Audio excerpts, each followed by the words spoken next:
pop, don't cop from no op when shots go off. No time to go soft, money over love means only cuff. A gold watch, robots with no thought get caught up. Have you been through the hood lately? Good, it's crazy. A different world for a girl to push a baby. You either in the street or you going to class. Afraid of becoming grown, growing too fast. On a world of information that travels at light speed. Even smoking the grass can feel like speed. So much processing power with no soul. On a world so cold, it's best to roll slow. Cause it takes time to think and decide on the best route. Fresh out, there's less doubt when you can flex clout. But more than flexing on steps and investing in the direction that you're destined. The real question is, what's your working model? Just to purchase bottles to touch a twerking model? What if the world is hollow? Does no one feel it? Like how your girl gets follows when nothing's feeling right? Hit them licks like a blow pop, don't cop from no op when shots go off. No time to go soft, money over love. What's up, y'all? Welcome to 4BarLoop, and I'm your host, Nytelife. I'm here with a recording artist, an actor, producer, educator, activist of a nonprofit organization out of Redwood City. I got Rahman Jamaal in the house. What's up? Yo, what's up, Nytelife? Thanks for having me on the show. No problem, man. How's your night going so far? Pretty chill. I'm working on a couple editing projects. Actually, I work with a gentleman out of Fillmore and Hunters Point up here in San Francisco named Lonnie Green. Folks who know who he is, with the Strutters Room, which is the inner city black dance culture before hip hop, from the days before hip hop hit California.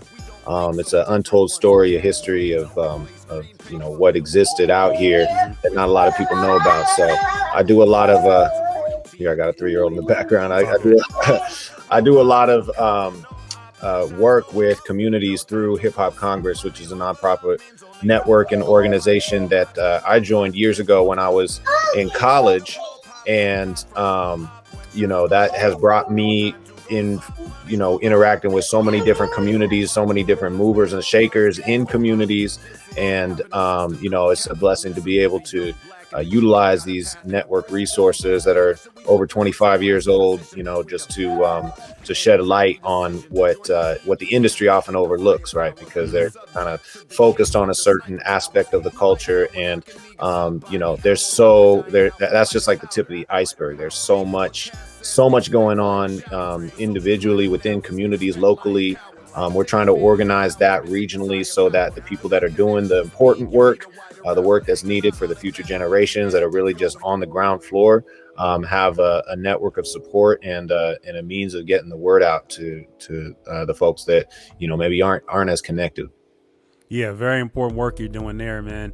Out of all of these passions and gifts that you have, because you got so many good things that you're doing, which one is your first love? I mean, I pretty much can guess, but which one is your first love out of that? Well, I would say my first love would probably be rhyming. That was what struck me as a young kid. I actually used rhyming to really just kind of stay engaged in school. When I first heard rap, it was just something like I knew I wanted to do it. I started kind of, just like you do, you kind of emulate the rappers that you're hearing and try to see, if I can do that too. And then, but eventually, I started asking my teachers if I could write rhymes about whatever school assignment that we had to do. That's dope. Yeah, just to make it more fun, and I had some teachers that let me do that. And, from there on, I realized that I could use that as a vehicle, just to delve deeper into language. That got me wanting to learn new words and vocabulary just to be able to rhyme it and see what I could say. So, that has kind of carried over into my life's work now, with the company that I created called Rap Force Academy, which basically allows me to teach other people, young people of all ages, how they can use rhyme for so many different benefits, whether they're students in school or whether they're, locked up and trying to just get a grip on the direction they want to go in life, using your language and writing for yourself and really getting your thoughts out of your head onto something that you can look at from a removed point and sort of you know, it has so many benefits, you know, to just kind of put your life in perspective and like organize your choices, organize your intentions and what you want to see for yourself in the future. So I've literally been on that journey for, man, almost 20 years now, with that in mind, knowing that, you know, we can use rhyming and language as a navigational tool for what we want to manifest in our future. And man, it's proven itself true. You know, it's been quite a journey, but it keeps unfolding into bigger and better things. So. Yeah, so you know, who was the blueprint to your inspiration as far as for hip hop? Since you started young, who was it that really got you into wanting to, you know, to hone your craft? Well, I mean, I think I started so young that I didn't even really have like a social concept of rapping until, you know, I started writing rhymes. And, you know, I had a couple homies that were like kind of mentors. They were a little older than me, and they were like, oh, you want to rap, huh? Okay, well, boom, here's KRS-One, boom, here's, you know, Wu-Tang Clan, boom, here's like, you know, all the folks that they respect. They have more knowledge on just, you know, hip hop than me at that age. And so, you know, I grew up on a lot of East Coast rap like that. You know, some of it was serendipitous too. Like, you know, I found a tape in the dirt once, and I blew it off and popped it in, like, what's on this? And it was Cool G Rap, you know, and it was like, man, just like a gold diamond in the rough kind of thing. And so, you know, I always gravitated towards, you know, people that could really use rhymes for a purpose, whether it's storytelling, whether it's to put a message out there. And so, yeah, those artists kind of shaped me early on. And you know, I always had this, I had an interesting experience growing up. Like, I grew up in kind of like a working middle class neighborhood. But I got an opportunity to get into some really good schools when I was young, just because my school system was sort of failing me. And so when I got into these other schools, I was exposed early on to the discrepancy between like public school and private school education. And like, you know, I didn't really have a concept at that age that, like, you know, it's like kids are kids. It's like wherever you at, you're just gonna get along the best you can with, you know, the people your age, you know. But then I would go to, you know, some of my friends' house in the school I'm going with, they're living in mansions, and I'm just like, whoa, you live in this castle? Like, how is this? This is your life? And they're just like, yeah, it's normal to me. And, you know, and then it's like, you know, I tell the kids that I grew up with in my neighborhood, you know, and it's like, you know, and they're like, oh, you think you're so special, and, you know, that you get to go to the rich school kind of thing. And it really kind of like, you know, opened me up to like, damn, like, so wait, y'all aren't getting like classes on like emotional intelligence? Like, I'm telling you, my school was like really ahead of the curve on a lot of like what education is now starting to finally like get into and realize. You know, we were doing they were instilling that early on in us.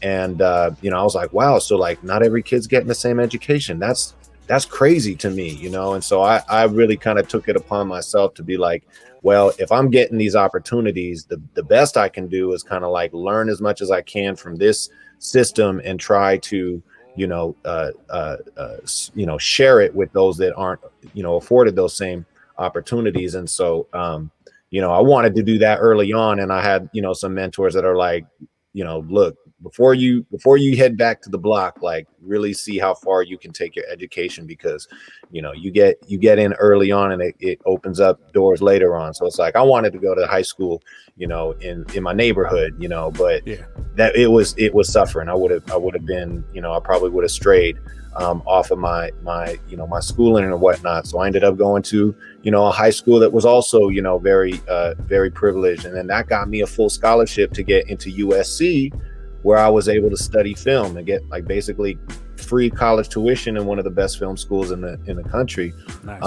And so it did just kind of like put me on just like a fast track to success, which was crazy, because while I was at USC, I was involved in a lot of arts, just coming up through the years. I did a lot of theater and acting and everything. So acting is was another passion for me since early on.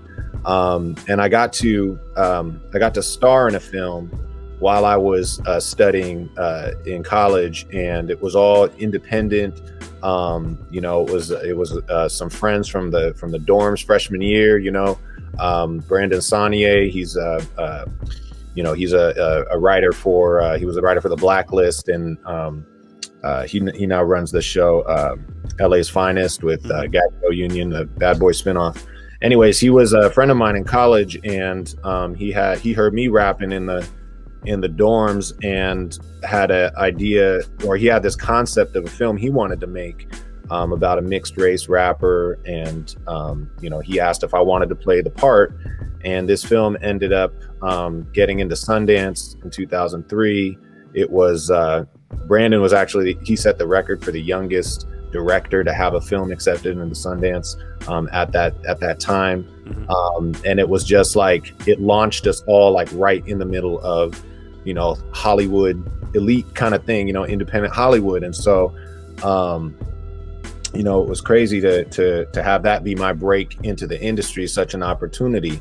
But I was also involved in student organizing when I was in college, and this is when I joined Hip Hop Congress, which was my first hip hop family, really, because I kind of grew up being the only rapper in my school, being the only one that was kind of really into that culture, but not really having peers that were equally into it. And so when I got to college and connected with this student organization, which started off as an artist network of hip hop heads, and then ended up merging with the student organization, that became my hip hop family. And that really opened me up to the community and the culture for the first time. And so I was equally engaged in that. And it's kind of an interesting thing, like when you're in Hollywood, but then like you're also deeply in, a culture that is, kind of very much defined around, not being afraid to critique Hollywood. You know what I mean? Like that whole dichotomy. I had to make a choice of like, okay, which pathway do I want to go down? Do I want to chase fame? Do I want to go and be that entertainer and that pop star, with this opportunity? Or, the content of the lyrics that I'm writing are very much like authentic and connected to, the community and integrity and all of that. And so I really had to, at that point, use my rhymes to really guide my choice and make a choice that I knew I wasn't going to regret in the long term. And so that actually brought me to look at education as a different possible path to take as an entertainer. So it's like, we're pretty much told, coming up, like if you want to go into the arts, you want to go into music or film or anything, like you basically have to try to break it into the entertainment industry.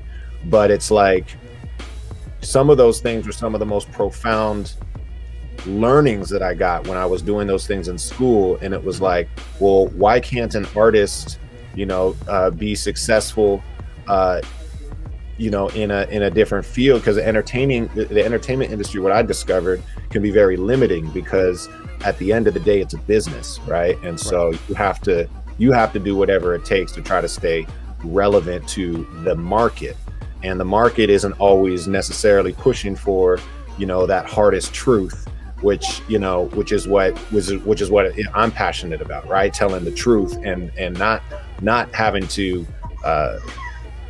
change my message to or water it down or anything like that. To me, hip hop allows us to keep that voice as sharp as we can. And so I ended up we would have national conferences at Hip Hop Congress. And the third one we had in St. Louis was all about hip hop and education. And this was the first time a lot of us were really kind of being introduced to this idea that, like, hey, as hip hop artists, we could teach workshops. We could show young people like how to do what we do. And at the time I was also a developing artist. And so I teamed up with one of the founders of Hip Hop Congress named Shamako Noble. And, writing was my angle when it came to rapping. Freestyling wasn't my strong point. When I played this role in this film, though, It's called The Beat.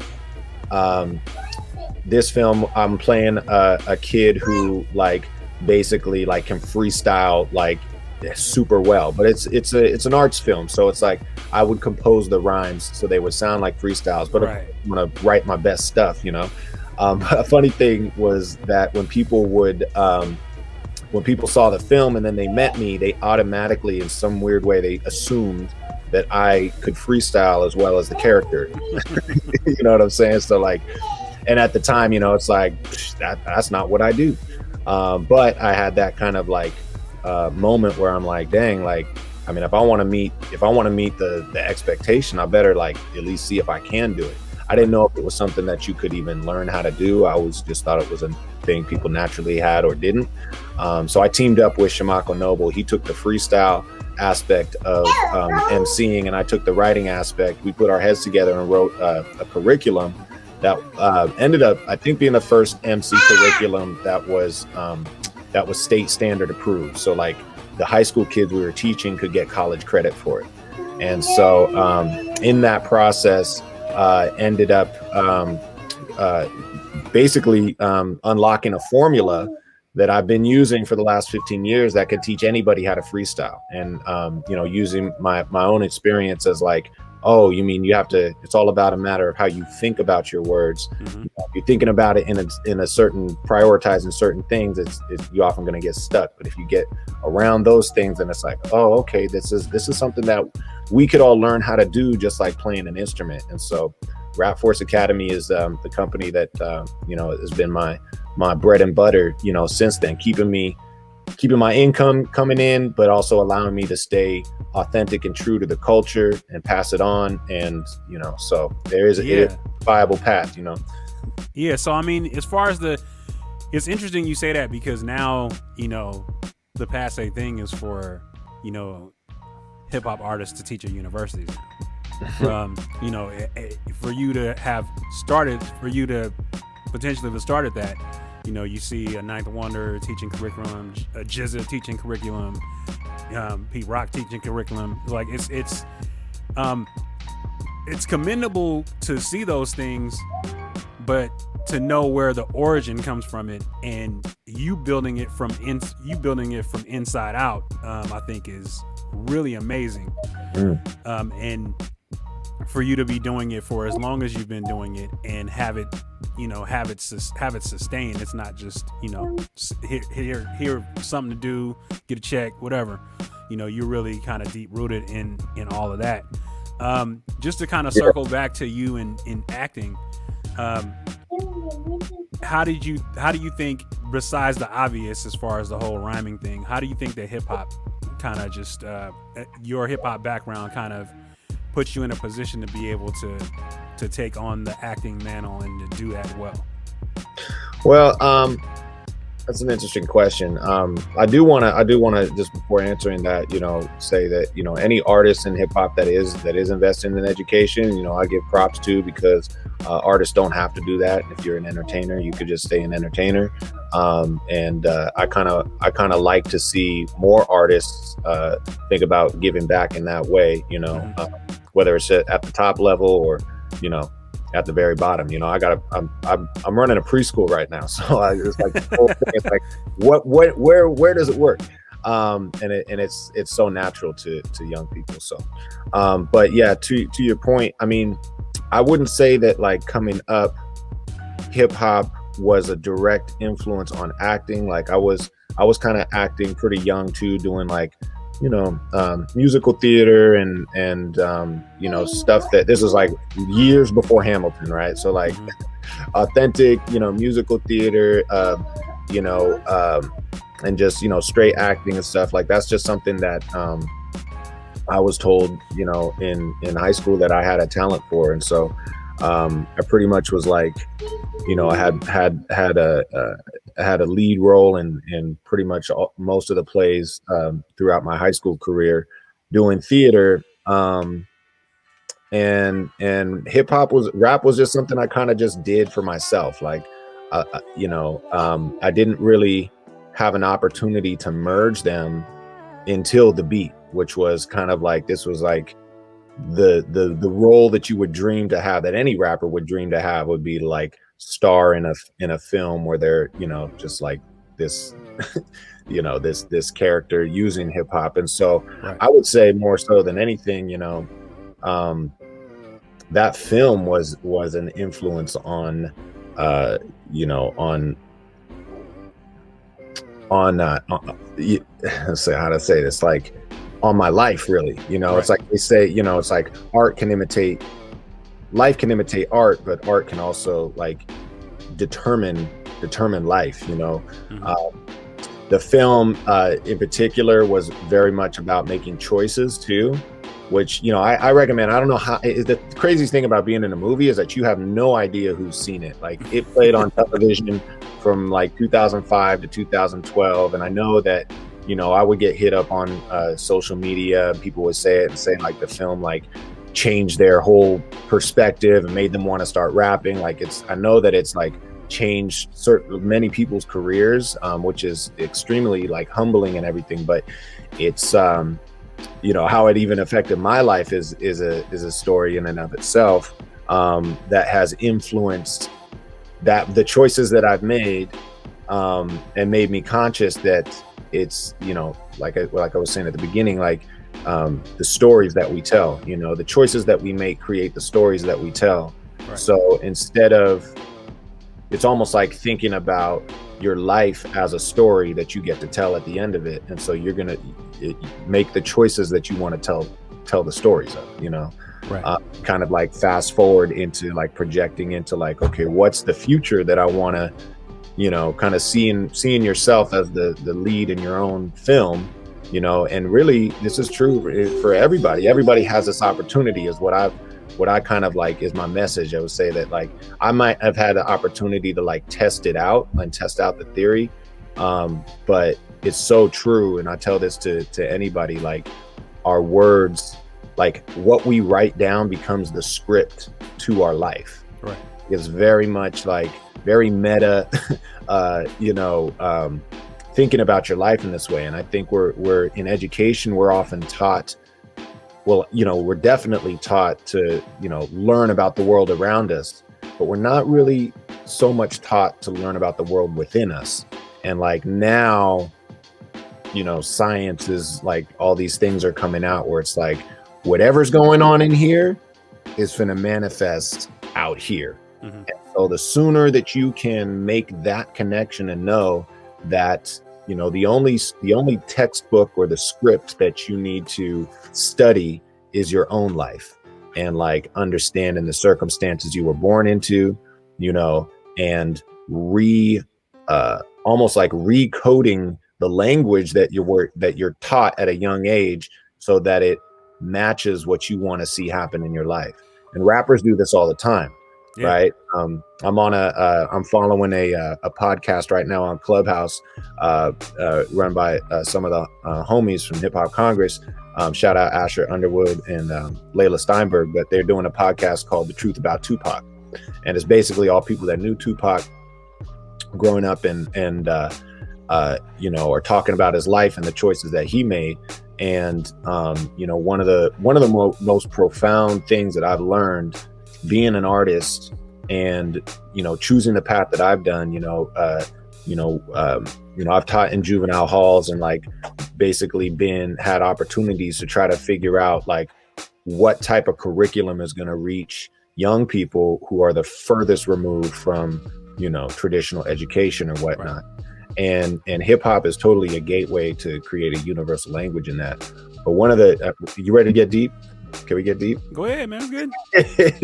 This is incredible because like I couldn't have foreseen the outcome of this, but I started breaking down a lesson plan around Tupac and codes, right? Because like codes are, he was very much into like creating anagrams from words, right? Like, you know, thug life, the hate you give little infants, you know, fucks everyone, and never ignorant, getting goals accomplished. Like he would take words that we use every day and recode them with deeper meaning, right? And so we got into this lesson plan. I was teaching at Alameda County Juvie, which is like Oakland, real kids that are going through some of the realest shit. Right.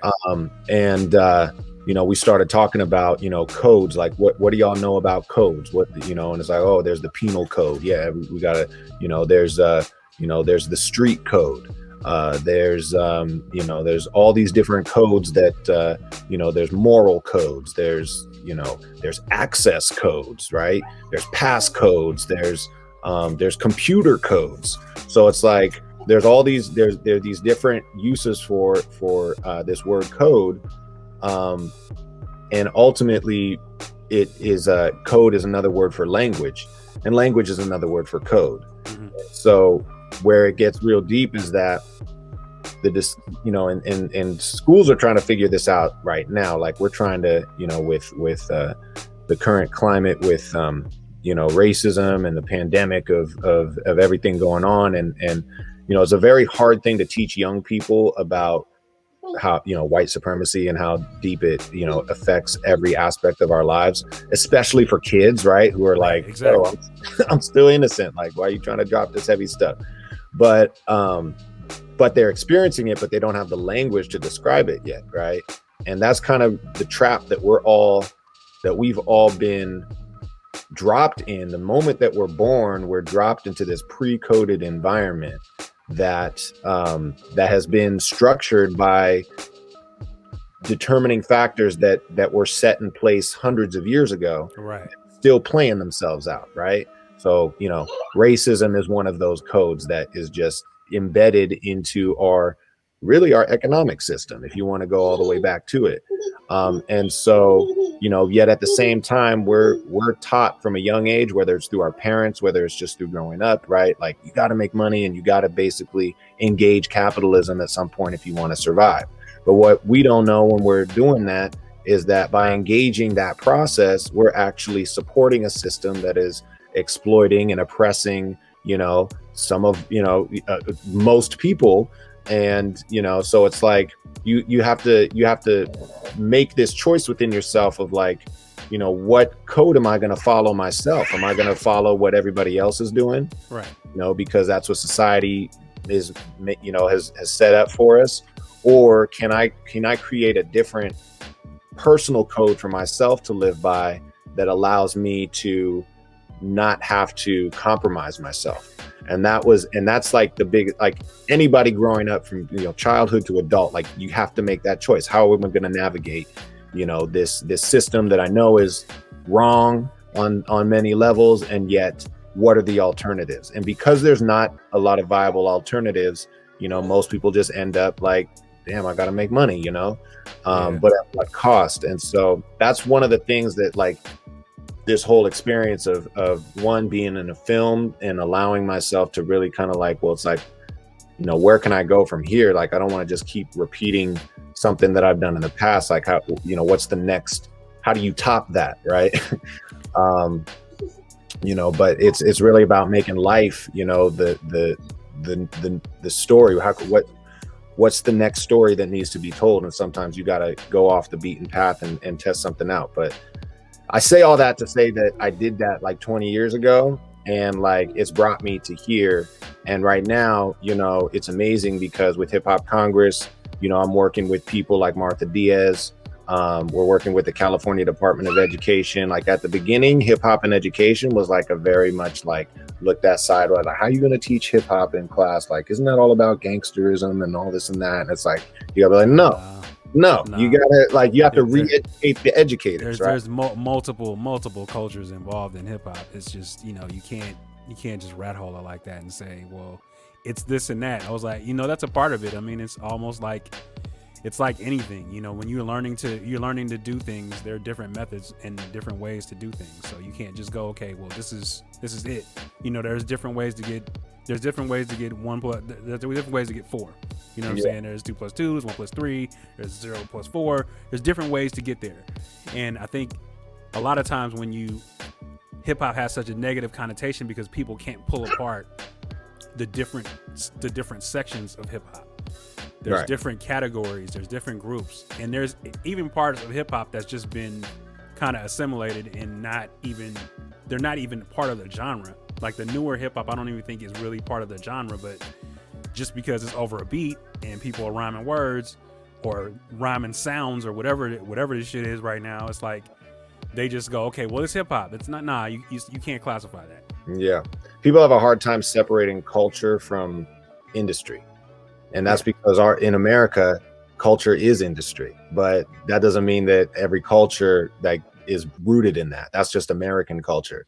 And yeah, exactly. Like, and that's the big thing is like in education, like so many people, their definition of hip hop, they got it through the entertainment industry. They got it through a certain agenda of putting a certain type of hip hop and marketing it to us.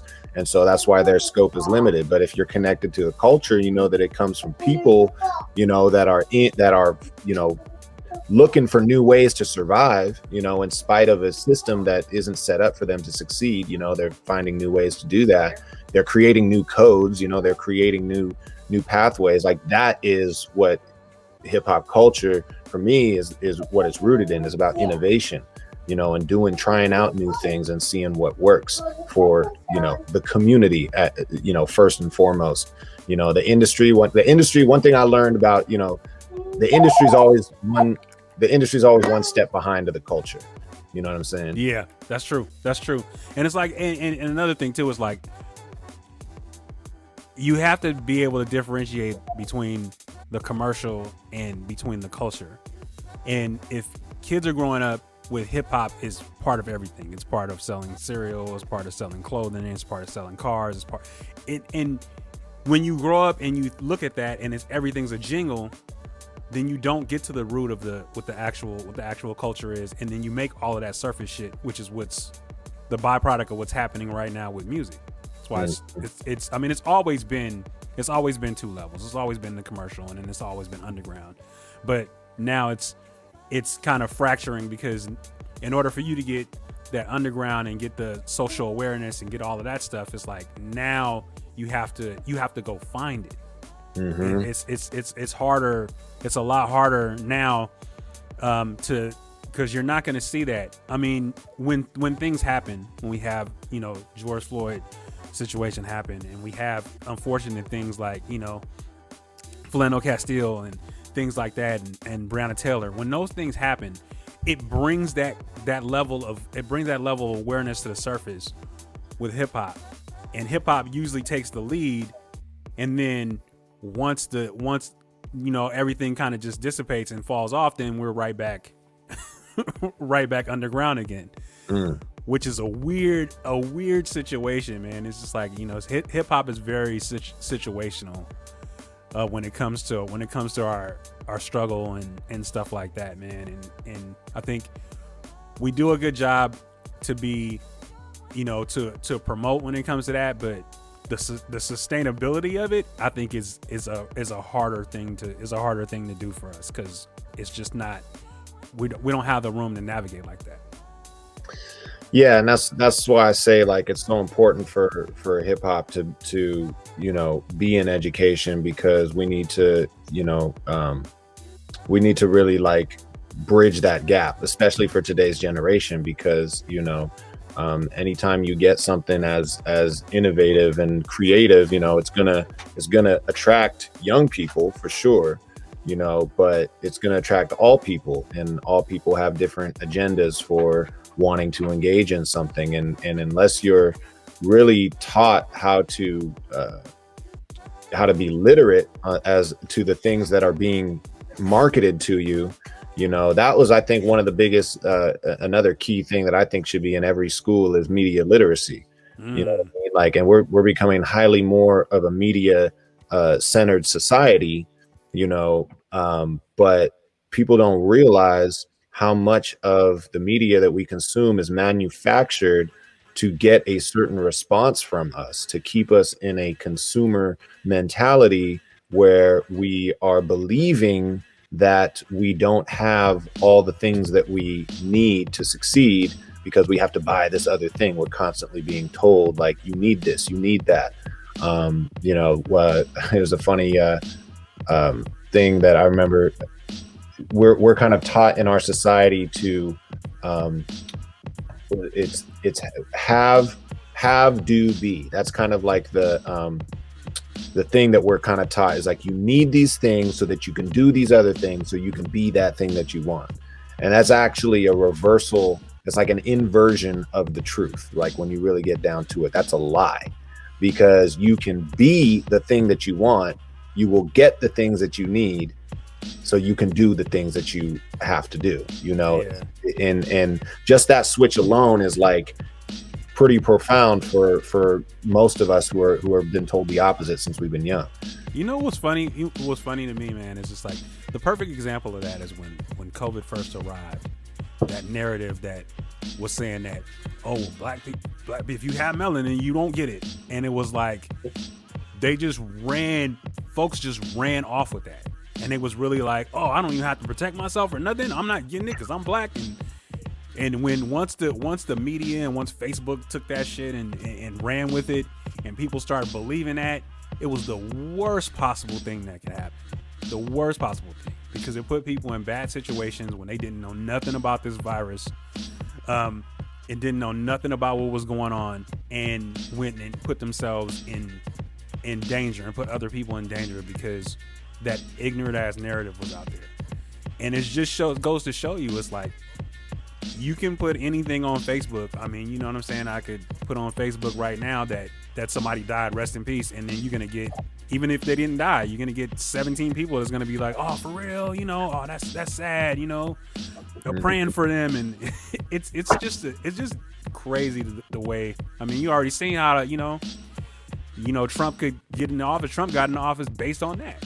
Yeah, and people are so easily fooled. I did one of the best things I've ever done for April Fool's Day. I highly recommend doing this if you're bored. I've changed my birthday on Facebook to April Fool's, and like I was amazed how many people that are like my family members like, happy birthday. I literally felt like it was my birthday because I got so many like people just being like, yo, happy birthday. It's I recommend it.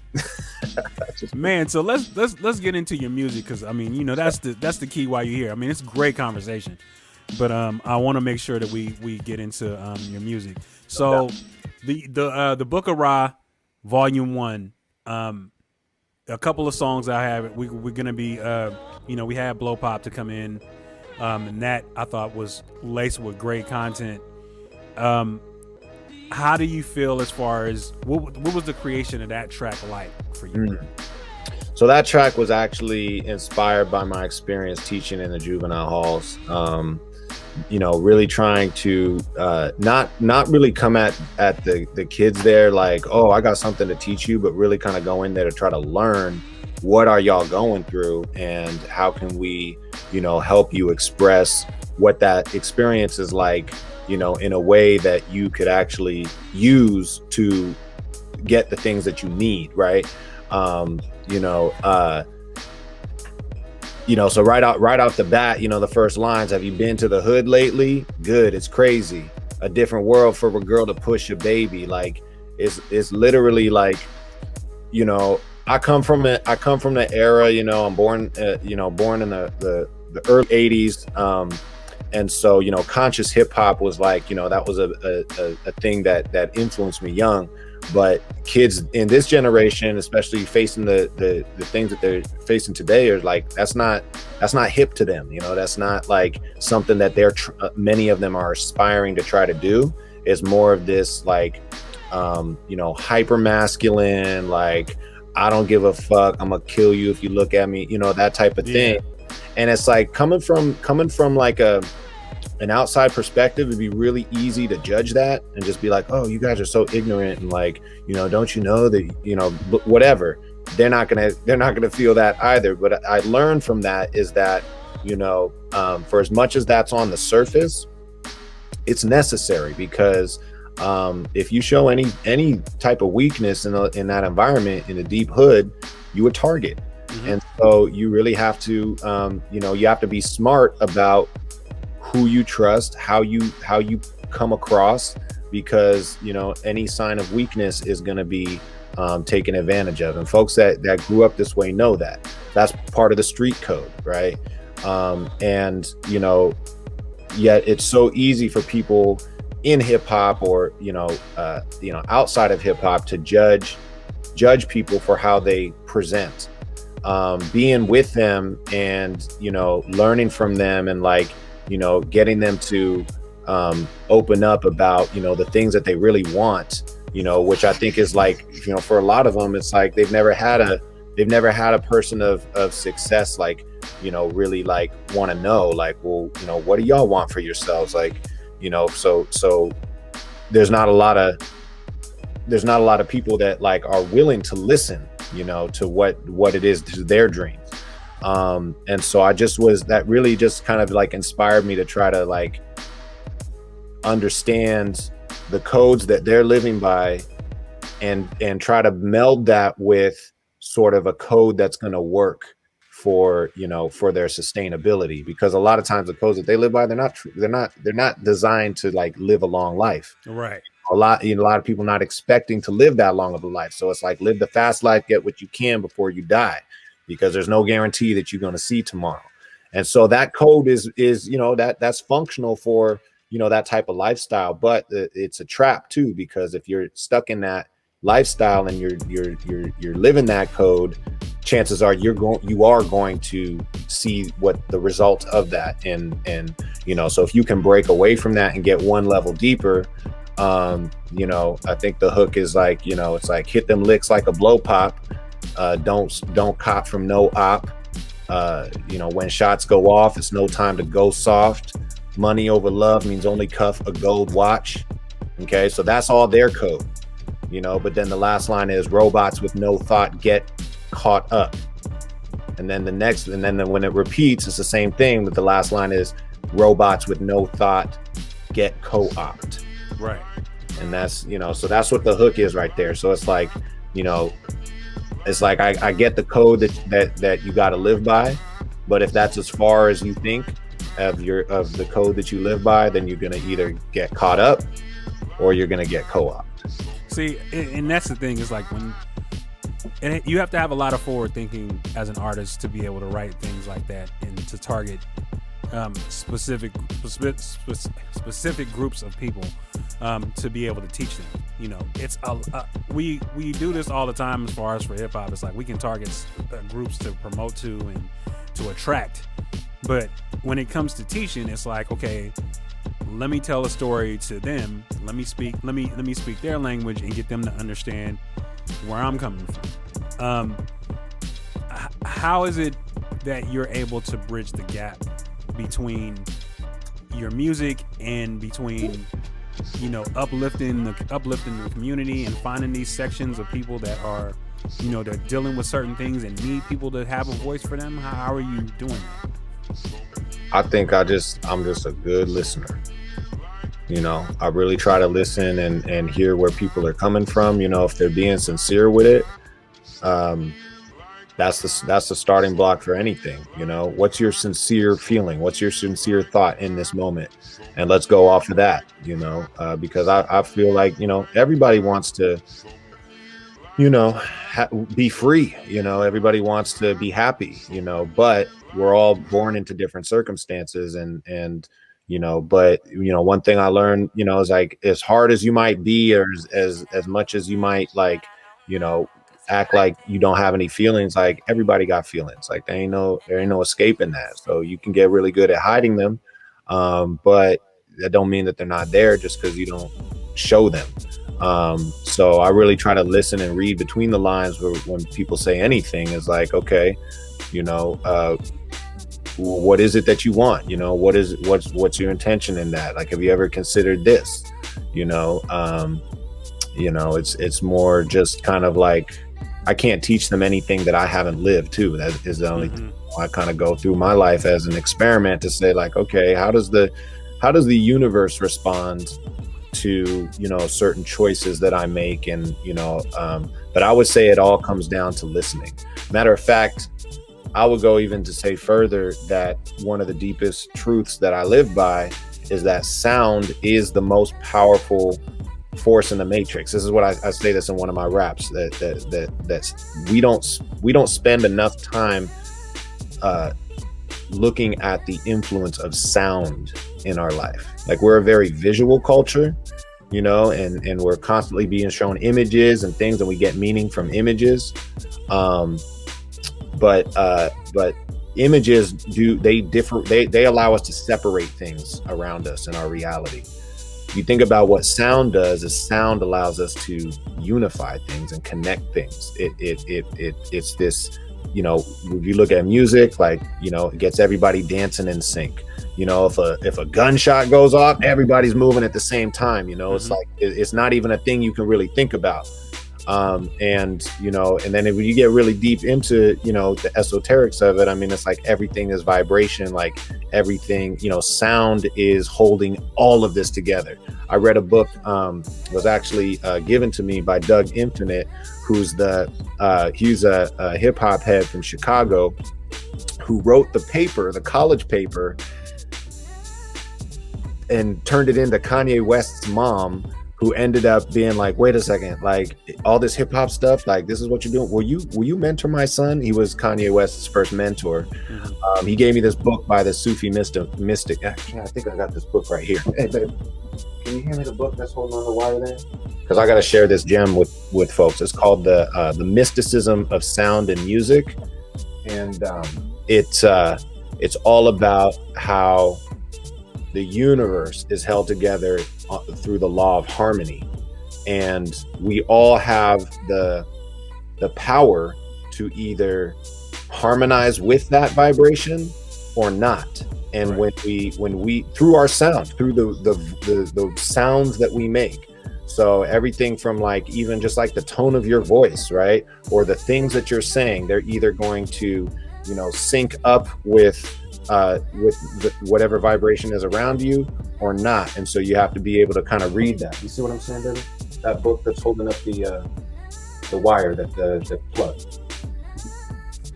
Yeah, I mean, kind of getting into that too. Yeah, this is the one right here. Okay. So bam. Got it. This is the jam. This is the jam right here. Yep. This got so much in it. Yeah.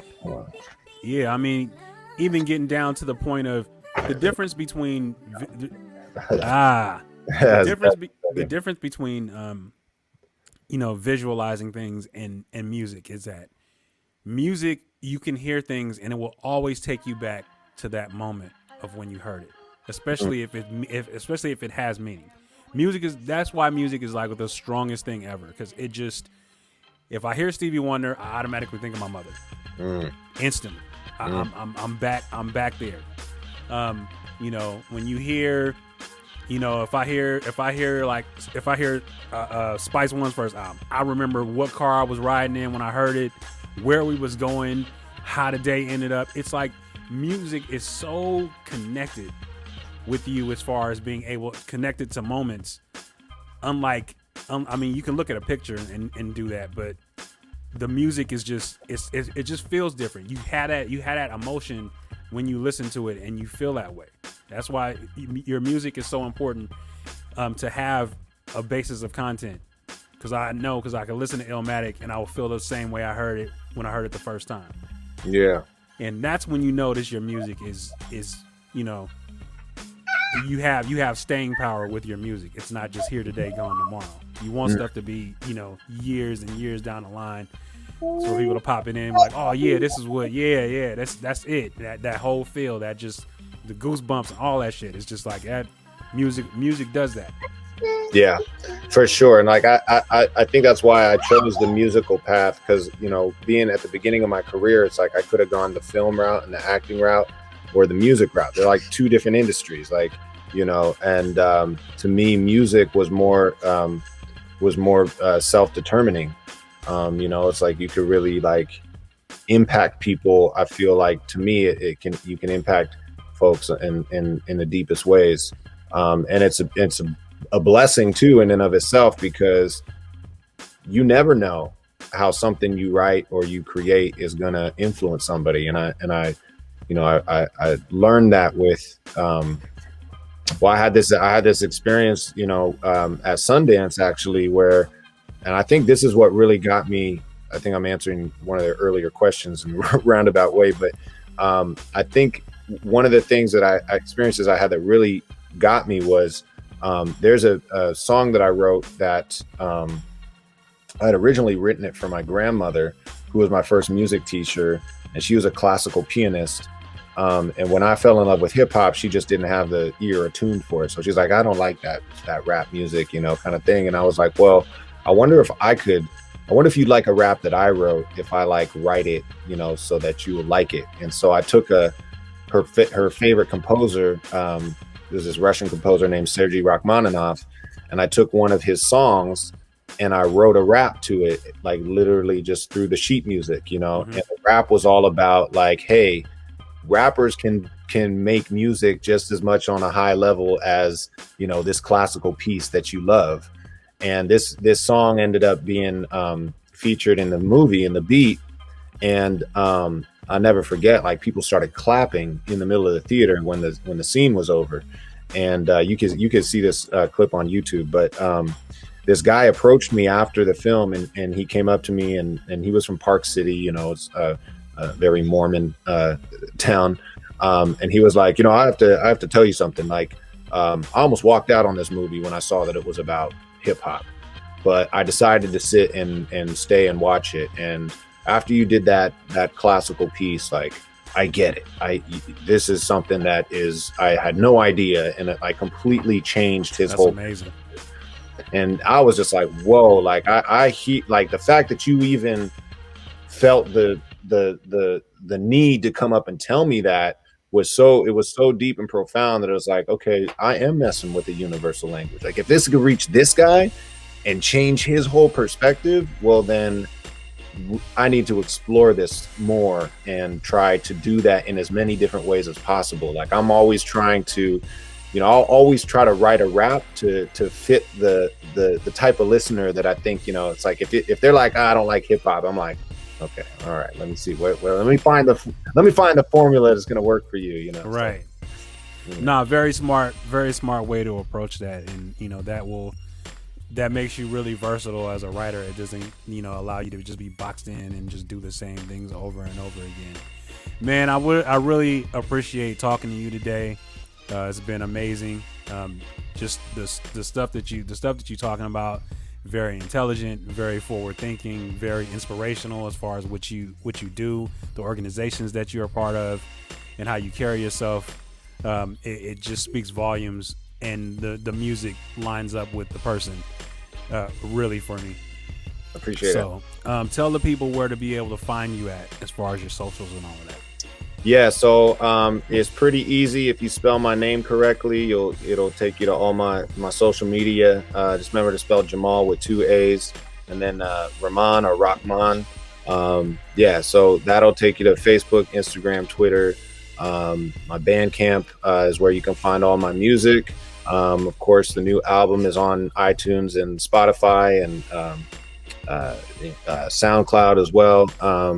But yeah, I just check it out, and if you I love to know what people think. That's one of the things that I love about music is you don't know how it's gonna hit different people's ears and whatnot, and so I really like to I'm like to hear what songs people like off the album, which one they're really feeling.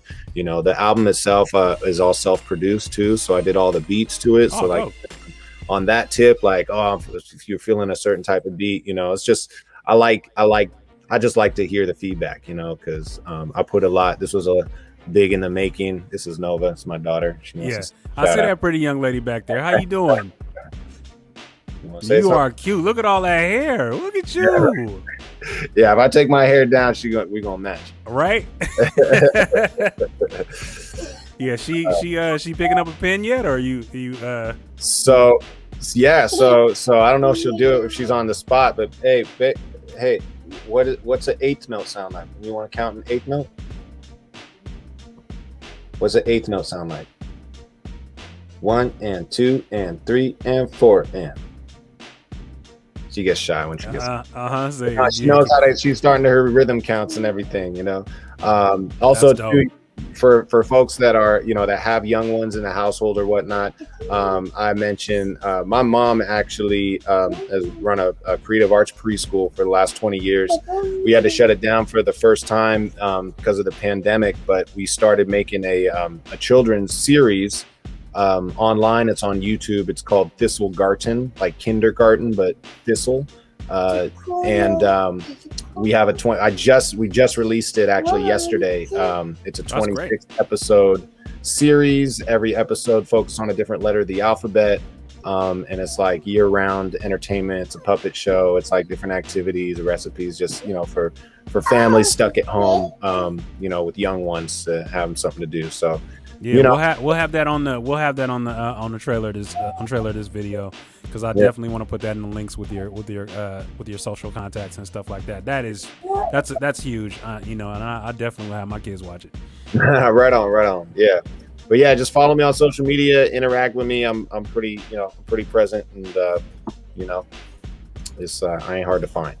All right, so we gonna leave with Adapt the Game, another track off of the Book of Ra. So thank you again, man. Thank you to that lovely young lady in the background with that big ball of energy over there. Yeah.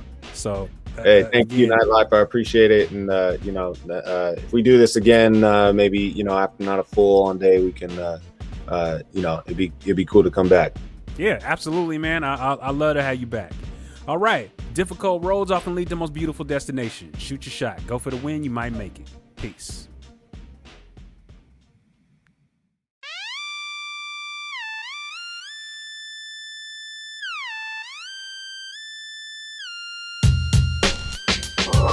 Expect anyone to understand my path or know what it's like to carry the hand I have. All I can say is my aim's to adapt the game that says cash rules everything and back the claim. How's that? By getting racks, teaching kids to rap. Yep. From little brats to pistol max. If niggas act, I can bridge the gap. I'd rather live middle class than be rich and whack. If you don't swallow the truth, at least spit the facts. Right. Every chick I'd have could have stripped for cash, but they'd be worth much more than just tits and ass. If that's a reason, these heathens respect the craft.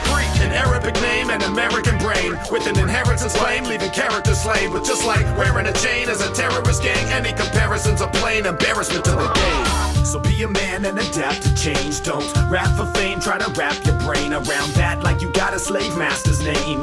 The pain cracks with the glass remains. To break free, gotta smash the frame and rebuild it for maximal range, which takes more than the capital gains that got most of y'all rapping the same. You wanna live like a movie star with a private life and wife that makes your bed feel like a nudie bar. My first girl threw me far from her moving car. Now I'm on a better team looking like a shooting guard. You wanna know who you truly are, give to receive. However you wanna live, then believe you can earn the return if you earn it. If you can conceive it in terms, you can learn. Quit why we have to balance rapping talents with active silence, and that's a challenge for cat to rely on reactive violent and act like Jack Palance with a Vata imbalance. What? I could have smacked the smiling off the line for trying to diagnose my crisis. Instead I chose my stridents to flow like hydrants on those who try to hose my license. To be a man and adapt to change. Don't rap for fame, try to wrap your brain around that like you got a slave master's name. The pain cracks with the glass remains. To break free, gotta smash the frame and rebuild it for maximal range, which takes more than the capital gains that got most of y'all rapping the same. As an artist who started with screen stardom, highly regarded by street smart kids to keep bars as clean as steamed carpets, regardless of teen hardship. The scene sharpened, the more I seen fiend garbage turn to industry market retarded. That was never my MC department, so I queened my heart by planting green gardens before she was legalized, dreams materialized. So where I'm at shouldn't be a surprise unless this the first time you can see with my eyes reality idealized. If you feel my pride of being the guy to say this, you are alive to survive in this matrix following codes. And this code is a language that not even death can rearrange, cause it's ancient. Now, be a man and adapt to change. Don't rap for fame, try to wrap your brain around that like you got a slave master's name.